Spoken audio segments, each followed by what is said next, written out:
dude, I used to watch YouTube comments and cry. I was like 16 and just be like, and most of them were good. It would just be like that one.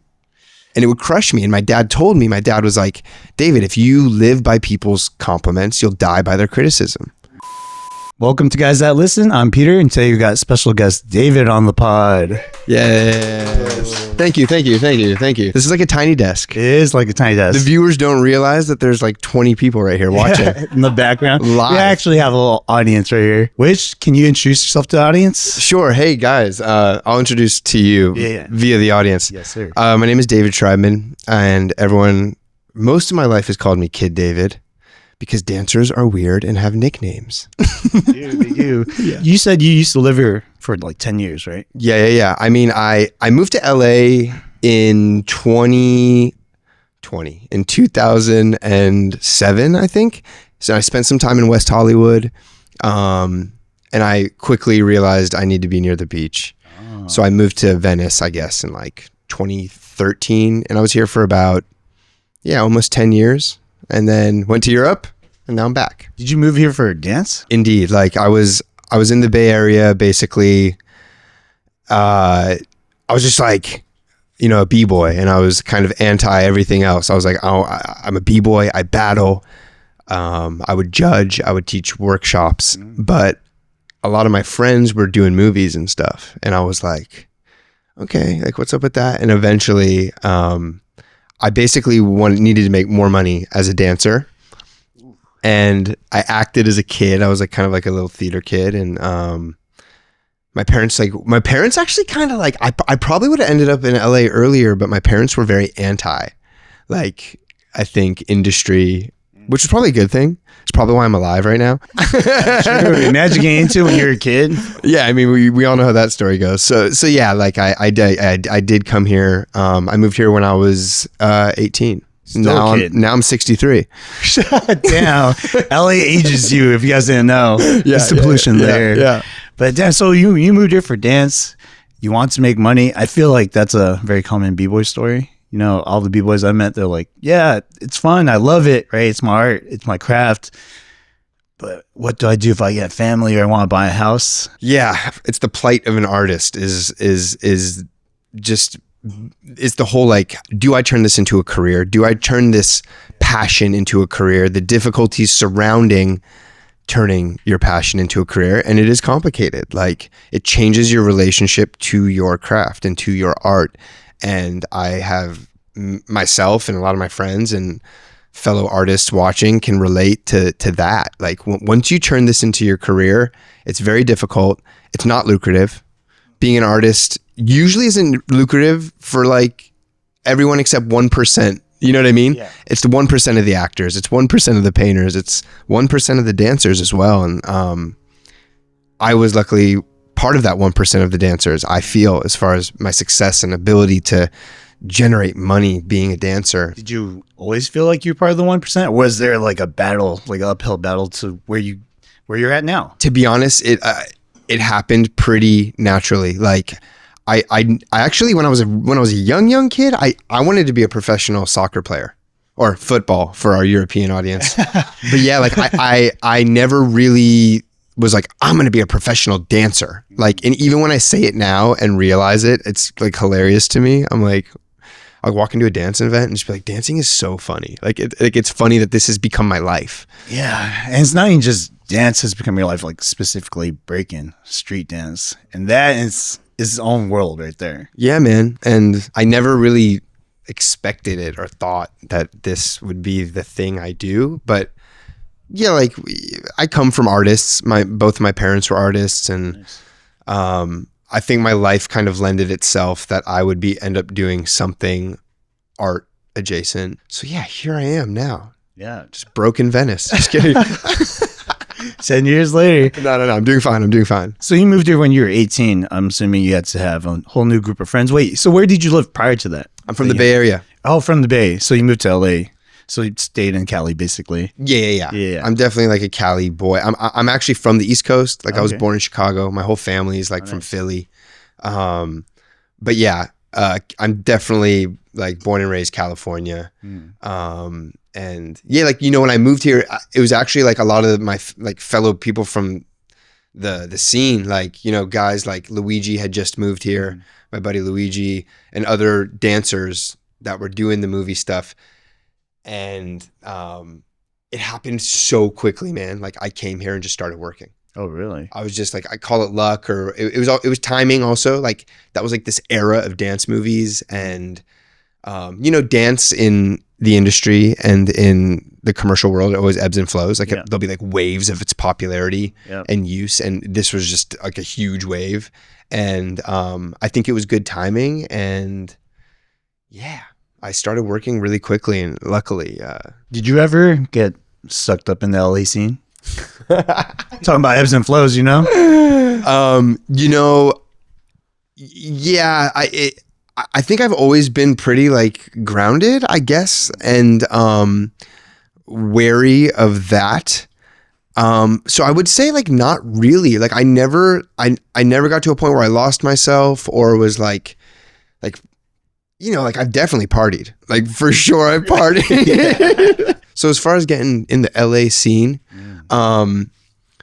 you know, I live here at the beach, and it's LA's like pockets, you know, people party different everywhere. But like as far as like getting, when someone's like, did you ever get sucked into LA? I actually applaud myself for the fact that I've always kind of I think I've like juggled and moved through that in a pretty good way. Yeah. Of like staying true to myself and not doing anything crazy. I never like. It takes a grounded person to do that, because LA does do that to a lot of people. Yeah, man. Especially if you're in a scene and you're somewhat a like icon of it, right? Like what you do in breaking, like a lot of people know you. Like especially if they've been in the scene for a long time. So it's not like you just get notoriety for being in LA, but you get notoriety for your craft in LA, right? People know you. Yeah, man. Another thing that happens is I think there's no other like, I can't think of another like what's the word I'm looking for? Gosh, I used to be good at these things. I don't know that there's another occupation where occupation. That was the word I was looking for. Occupation that where you're so close to these famous people. Like when we go on tour with these artists, you're in their world, and some people start to think that it's their world. Do you know what I mean? Yeah. When you're going to the club with Justin Bieber every weekend, you're like, wait a second, like, am I kind of like a Justin Bieber? Like, do you know what I mean? Bieber adjacent. You're Justin Bieber adjacent. But you know what I mean? Like you get like, it's easy for people to get caught up, and you're rubbing your shoulders like, but you're just a dancer, dude. You're just a dancer, and you're just there to dance in the background, and you're not that dude, and your paycheck's not the same. So it's like, you want to be wearing the fucking Celine loafers next to, but it's like, you probably shouldn't buy those because that's half your paycheck for the week. Yeah, maybe thrift them or something. But. Yeah. But you know what I mean? Like you get deep. I've been like deep in these worlds that I'm like, how did I get here? Like, and close to these like celebrities and these really like famous people.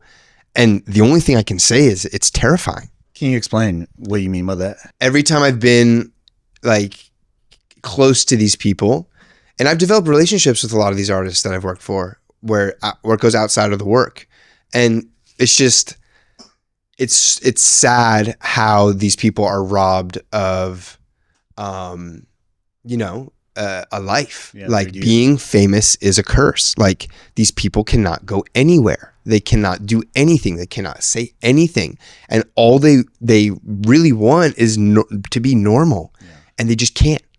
You know what I mean? Yeah, there's no normalcy in their life at all, because they grew up basically just working and That's right. going out. It's like PR stuff, paparazzi. It's like, that's right. When does it stop? And the only thing I can like equate, like when I can relate it to myself, is that like these days when I go to a dance event, I have full anxiety because the amount of people like that look at me or want a photo, and like it's such a microcosm. You know, big fish, small pond is what I am, and it's stressful. Like knowing that everyone, when you walk into this dance event and knowing everyone's kind of looking at you, and half of it could be in my head. Maybe they're not. Maybe I think they are, but there was a time when they were. Yeah. My golden years. Man, 2011, bro. Fools are looking at me, dog. Big time.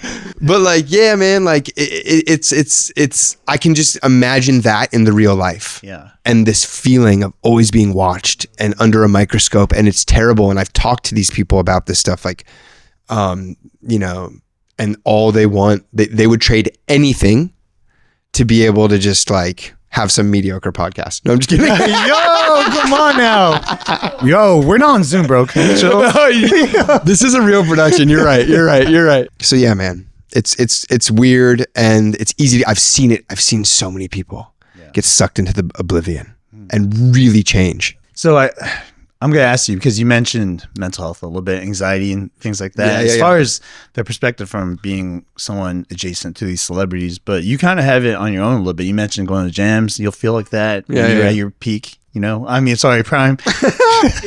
But, you know, like in general now, do you feel like it's lessened? What has lessened? Just your anxiety when you go to these jams and, you know, I think being in your own little... Yes, like it's been a work in progress, to be honest. Like I got to a certain point where I really like hated the attention, and it just made me anxious. I didn't like when people called me a legend. I didn't like when people were like, yo, what's up, superstar, because of the things I was doing. And people project on you too. They kind of project their image of you on you. And I think that still happens in the scene a bit to me. Like people still come up to me and say, what's up, superstar? And I'm like, guys, like, I'm not a superstar. It's been a work in progress. And I actually, in real time work on changing my mindset and being like, you know what? This is beautiful that I've had this impact. It's beautiful that these people can come up to me and tell me that I'm the reason they started dancing, and they've looked up to me and I'm one of their favorite artists. Like I have to shift my mind. Like that is a beautiful thing. Like I'm so lucky for this. And it's powerful that I've had an impact, and how selfish of me to get anxious about that. Wow, that's one way to think about it. Does it work? No. It sounds so easy, but it does sometimes. Okay. But it's like it's so tough because it's like we become addicted to praise, and we become addicted to validation and validation of our art and validation of our creations. And it's like, you know, we were just talking about before we went on camera. It's like when you do things like this, you want people to see, but then what's the line? That's tough, because the way I try to think about it is that I hope people get value out of this. That'll help them. And if I have to sacrifice myself a little bit by being transparent about my toxicity, so be it, you know? That's the way I try to reframe it. Does it work? I don't know. We're still a small ass podcast, so we'll see, you know, once we get to that point. But in general, I feel like when we talk about validation, and we talk about especially dance, it's a lot different now because social media has really changed the game. It's brutal. I'll give you an example. There, like in 2018, 19, and 20, I was making very good money on social media, brand deals on Instagram. And I was like, this is easy. I just got to do my thing and just put like a can here, or like, and I actually found it creative. I'm like, how can I integrate this brand into like a lifestyle situation? And I do a lot of different shit. So it was like natural. Like, okay, I surf and I ride bikes and I skate and I dance and I like clothing, and like, this is easy. But there became a point when it wasn't easy, and it became so much about the numbers and the likes, and like even when you don't care about it, you start to care about it. Like I was the dude that didn't, I promise you, but then I started to have to, because I was like, wait, I'm making all this money, I should care. And then it's like, wait, well, I shouldn't care because it's super unhealthy for me to care. Yeah. Do you know what I mean? Yeah, of course. And I recently sat down with what used to be my manager and social media manager. And they're like, dude, you got to get on TikTok. You're fucking leaving money on the table. Like, what are you doing? You're a dancer. Like, what are you doing? And I kind of unplugged from it all. Like when I went to Europe, I was done with the industry. I was like, I'm out. Like I wanted to go there and have kids. And I was kind of over it, chasing the dragon. And I come back here and I got them telling me like, start a TikTok. And then I have this battle in my head where I'm like, why do I care so much? Why can't I shoot myself dancing for 15 seconds every day to a song and not care? Like, why do I care so much about the creations I put into the universe? So what's the balance? Like, you know what I mean? Like, what is it? Like, I don't really know. Like, I don't know the answer, and I don't know how to change that. I care so much about the things I put out, but you're rewarded for not caring. Yeah. That's the balance, right? It's hard to find that balance because, you know, don't get me wrong, we're on TikTok because it's almost like we have to be, right? We're like, it's forced our arm to do that. That's right. I personally don't even care for like short form content, like the podcast being short form. It's kind of detrimental to the podcast because people clip that shit up, right? Or people take things out of context. It's crazy because the internet is like a wild ass place, right? Indeed. People see you for like a 10-second clip and they think they know everything about you, especially if you speak about your life, which now I think of as like, that's why I always make sure to have the long form up, you know, like there is a balance. Like there is the short form that we have to do for marketing. And then the long form, that's like our prized possession, you know? Indeed. Yeah, I don't know. My hopes would be that at some point, like there becomes more value back into long form stuff, you know? And it's hard because it's like when I think of making art, I don't think of dancing for 10 seconds. Yeah. I think of a whole story. I'm like, art is storytelling. Dancing is storytelling. I can't tell a story in 10 seconds. It's like a 10-second round. Bro, that's gnarly. That's gnarly. I'm like,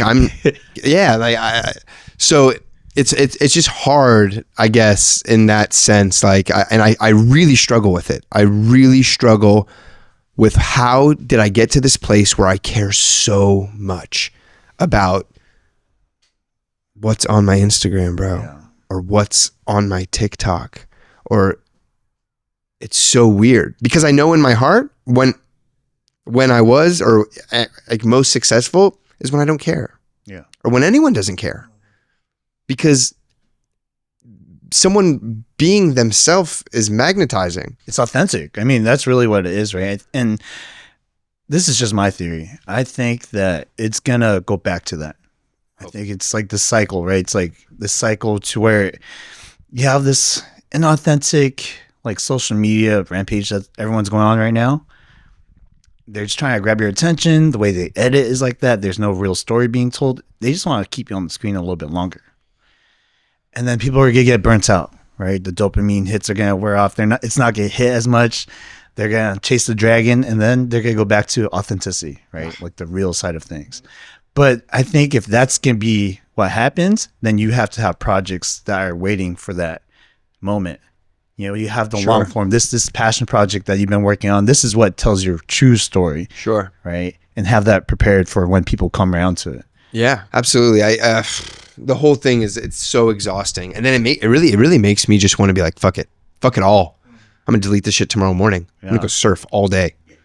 Like, I don't want to answer. Like, I don't like, and then just like make stuff when I want to and put it out and don't even look what people have to say. You know what I mean? Like, imagine that world. I mean, where you don't even care about the comments. You just put it out. Honestly, I think that's the healthiest way to do it. I know I've met with some big creators and they don't even look at their shit. They have someone else deal with it. Because to them, it could be so toxic, you know? Yeah, and they're like, okay, well, even when it's not toxic, even when it's just compliments, they're like, how come there's more compliments? That's right. And it's like, oh shit, even that's not enough. And I remember like when I was a kid, my dad told me, because I'm at the birth, like, I've been dancing and like since the birth of YouTube, right? So like when YouTube came out in 2006 was when I was like on it. And I was just like a kid, just like doing what I loved. And I honestly think part of my impact in dance, etc., was aided by the fact that like when I was really crushing it, 06, 07, 08, was when YouTube and like my videos were going around everywhere. And I remember, so this was the first time when YouTube came out, this was the first time a dancer or an artist had to look at people's opinions of their art. Yeah. You know, there were blogs before, but this was the most in real time, fast, rapid, like anyone has a voice now and can comment and have their opinion on your dance. Like, dude, I used to watch YouTube comments and cry. I was like 16 and just be like, and most of them were good. It would just be like that one. And it would crush me. And my dad told me, my dad was like, David, if you live by people's compliments, you'll die by their criticism. And it was like, why can't I remember that? Do you know what I mean? Like, I think it's because going back to what you're saying, it's easier said than done. You know, we could say reframe and do this, but to put it into something actionable is fucking hard, dude. It's so hard. It's so hard. And, you know, just the psychology of the human brain is that we're built to notice the things that trigger us. Sure. You know, it's a survival Threats. mechanic. Yeah, threats. Yeah. But I mean, we're not in the wild or anything anymore, but, you know, you see it like, you see, 100 comments, all positive, and then like you see one that's like negative, and you hone in on that. That's the thing that you can't sleep with. Block them. You find out where they live. Like, no, I'm just kidding. I mean, I woke up that way.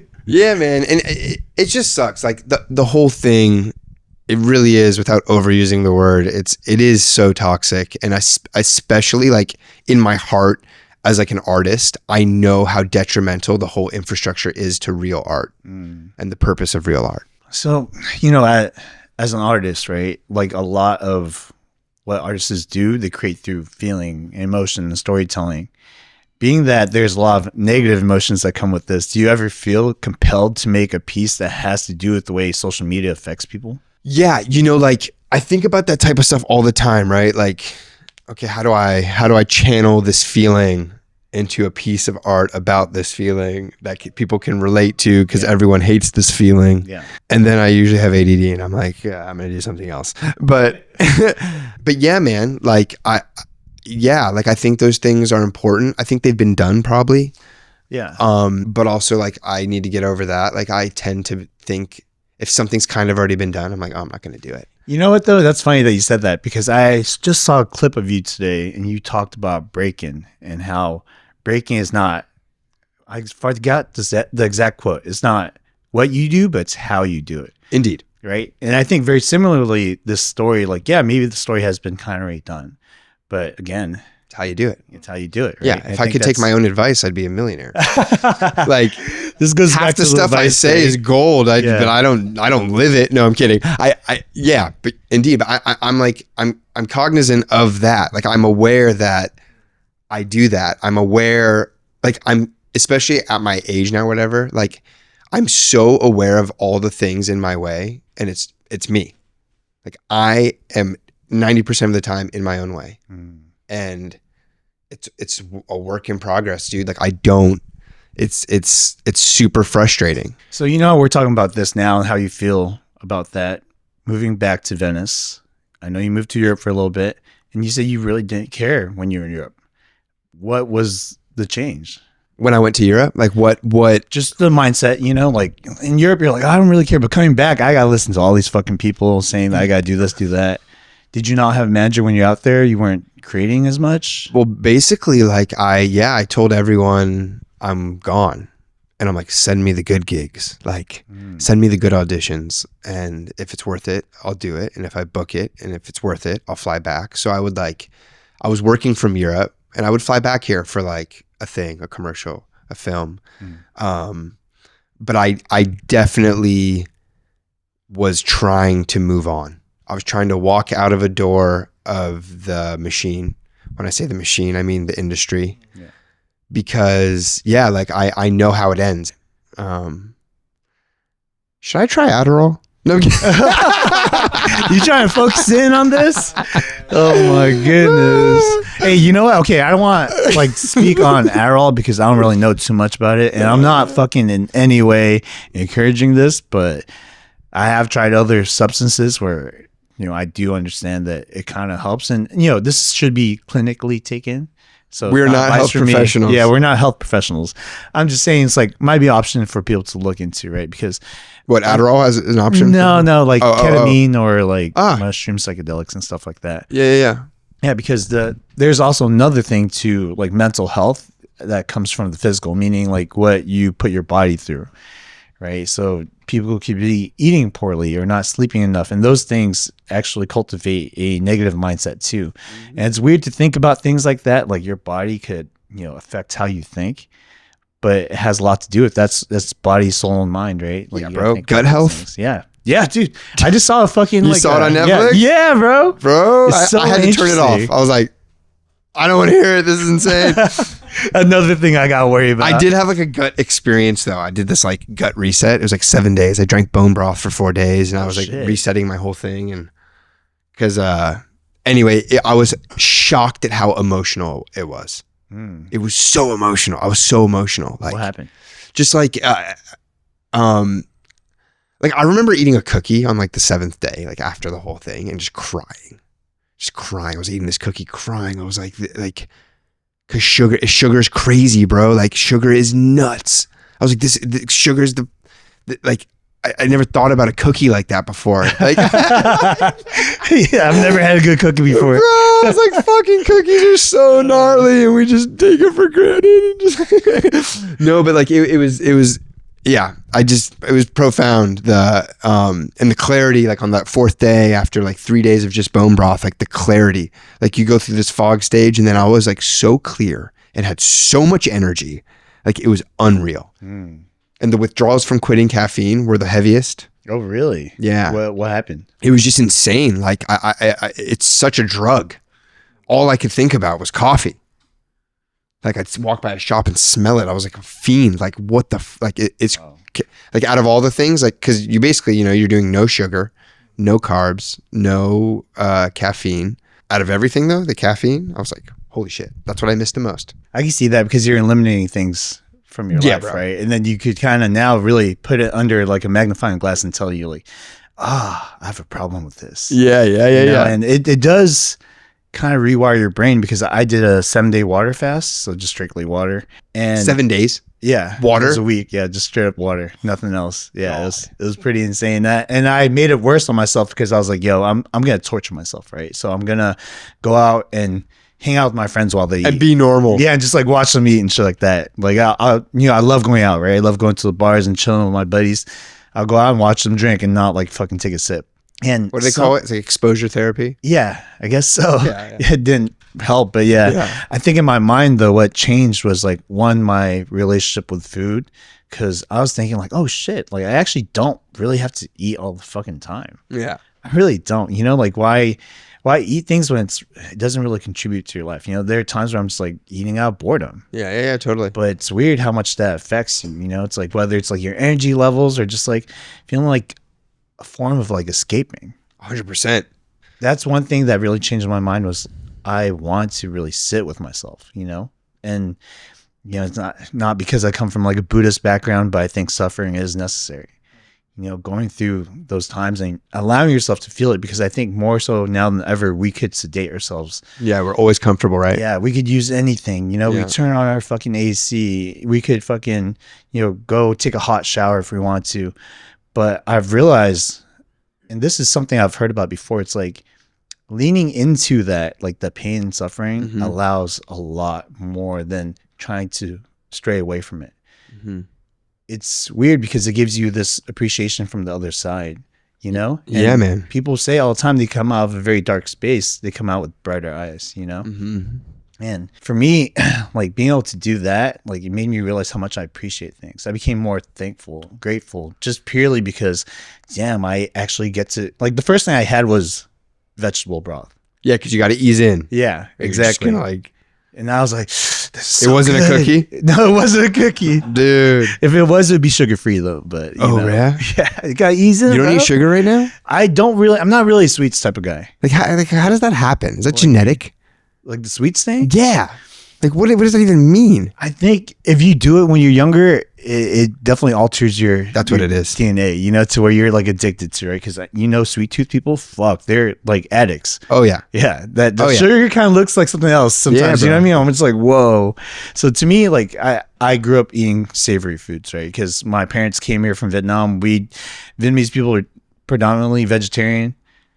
Right, we don't really have a lot of sugary things except for like maybe fruits. So like, what about pho? Pho is, we have pho, but dude, if you go to Vietnam, like you've been in Vietnam, you get pho, you get like 2 slices like of brisket or whatever. That's it. It's not that meaty. No, it's not. But the broth. You know about that bone broth? I do, but also that's not like something that started all the way back when Vietnam started.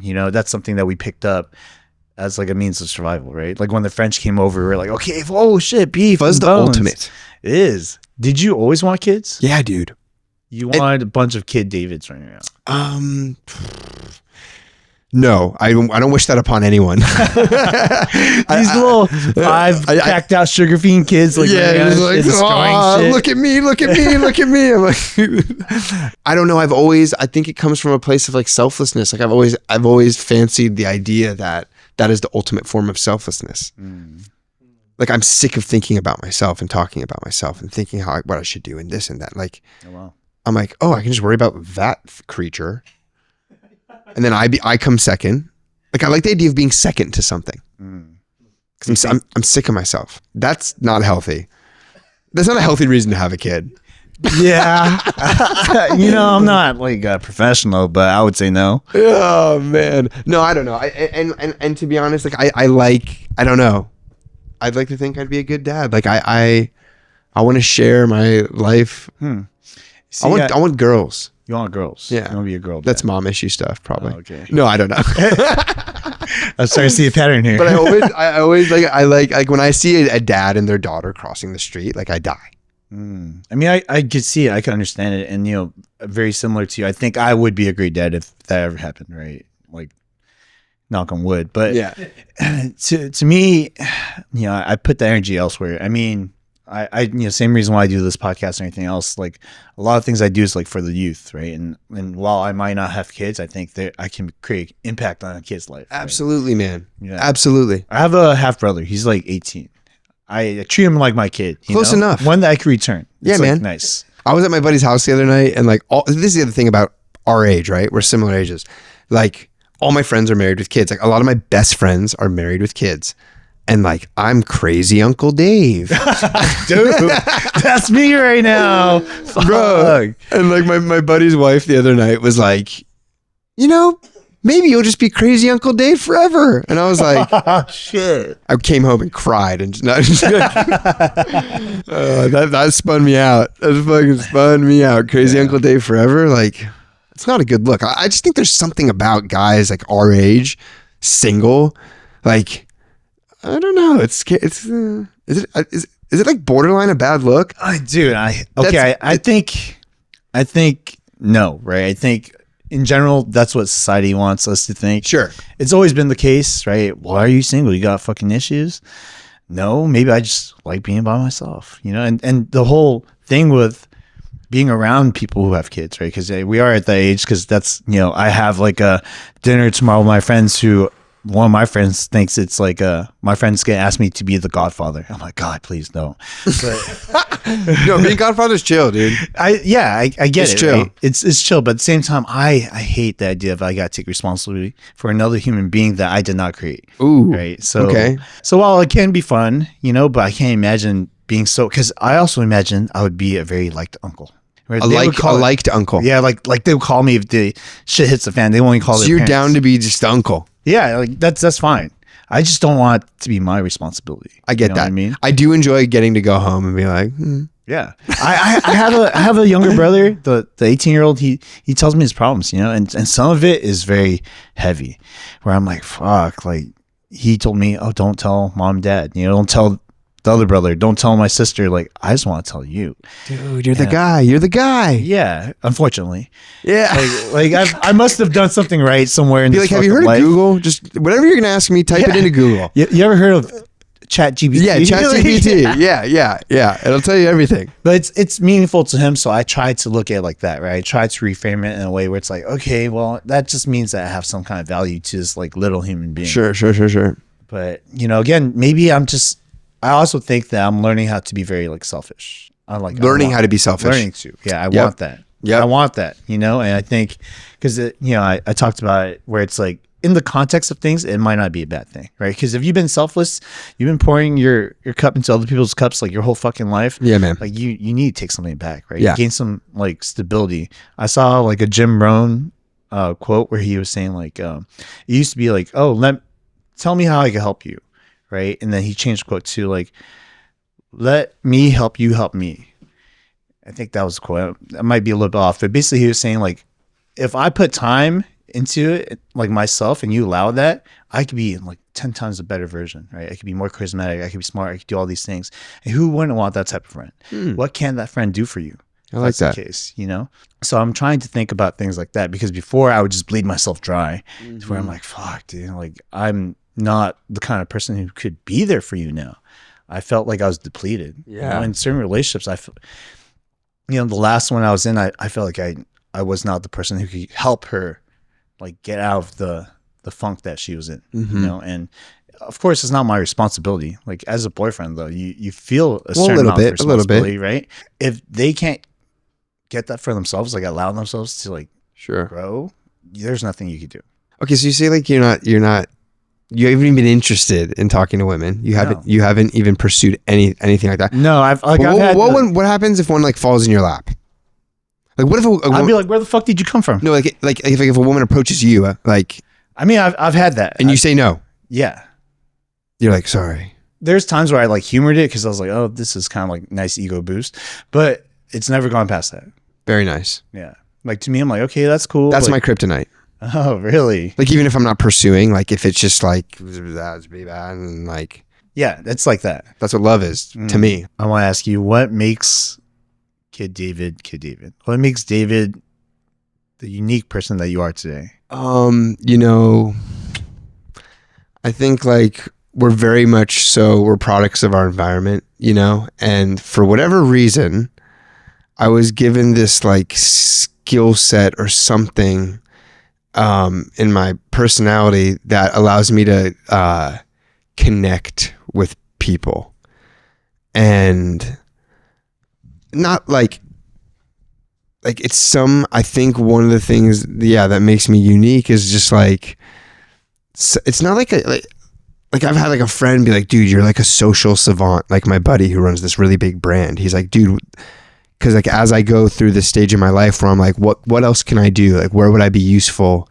Like not in dance or not in art. Like, what are my skill sets? And he's like, dude, you're a social savant. Like companies and people pay so much money to have people like you involved because of your ability to connect with people and kind of break down that wall and kind of make someone feel like they've known you forever in a first impression. Does that make sense? Yeah, it does. And I don't know why I've always been like that, but I've always felt like I can, just kind of like talk to anyone and bring out vulnerability in anyone. And like so many people throughout my life have been like, dude, like I'll meet someone at a bar and they'll have a conversation. They're like, I've never been able to say that to anyone. And I've just kind of always been that guy, I guess. And I think that's definitely one of the things that makes me me. So I think there's some type of like, it's like an honesty. It's like an honesty, and I think being myself, like whatever myself is. And I think that that translates to my dance. Like when I'm on the floor and performing, it's very honest. Like I'm not trying to be anyone. I'm very much so just me, like in that moment. And I think that's magnetizing. And I think in dance, like we look for that because we're connected to honesty, because it's actually in the moment. You know what I mean? So when someone's honest on the floor and reacting to music and just like looking at the people around them and so present, it's hard to deny it. And so I think that goes hand in hand. Did I just gas myself up for 2 minutes? Hey, no, that's I'm not gonna argue against your answer, but I think that was a solid answer though, because I think a lot of people, I would say, would be envious of that. People want to connect, right? And you have a natural given ability to do that. And maybe there's something there, to be honest, that you could look beyond just being natural at doing it. Maybe putting it to use to where you can, instead of, what people do to divide people, like connect people. Absolutely. And I think like the ability to do that, especially like on camera, because I've been in front of cameras my whole life for whatever reason. I'm like, well, I don't know why that is, but I've always been in front of cameras since I was a kid. And I think to be able to be that in front of a camera and reach a bigger audience, you just connect to an even bigger, and it's a powerful thing. And it's one of the things that's cool. If you like think about a cool side of social media and stuff, it's like, that's really cool, like that you can connect to people around the world and that you've never met. Like I remember people would act like they knew me. Like, and as a kid, I was kind of frustrated by it. I would travel to another country. I'm like, everyone just acts like they know me so well, and they just watch me dance. But like maybe they did. Yeah, sounds like there's something there, dude. Sounds like there's something there. All right, second question. What was the most important phone call you've ever received? I don't think I know the answer to that. What about a moment? Yeah, I've had pivotal moments or things people have said to me. That one from my ex was a big one. Regarding the need to let the world know how special I am at all times. I remember this one moment when I was like 17, and I literally thought everyone liked me. Like I was like 17 and like whatever, like popular dancer. And I remember my buddy, he was like one of my close friends, one of my mentors at the time, Miles. He was like, you know, like everyone thinks you're a dick, right? I was like, no way. Maybe he was projecting. But like, I just remember in that moment being like, oh, it's possible that everyone doesn't like me. Again, going back to my schema, it's like I wanted everyone to like me. Yeah. That was so important. Even to this day, if someone doesn't like me, I'm just like, why? Explain yourself. And it's fine. You don't have to like me, but explain yourself. Like, why? Like, what did I do? Like, and then I can take inventory and be like, okay, I'll change that and more people will like me. Do you know what I mean? But yeah, like that was a pivotal, whether there was truth in what he was saying or not, it was pivotal as like a 17-year-old who thought the world was his, that, oh, okay, I can be trying so hard to have everyone like me for better or worse, but maybe they won't. And that's okay.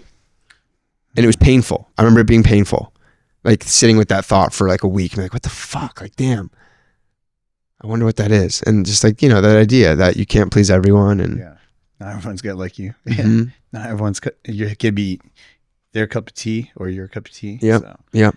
Outside of dance, what do you want to be remembered for? Oh, I like that. I do. I like that. I like, outside of dance, I guess like I just like to be remembered as like, a good guy that meant well.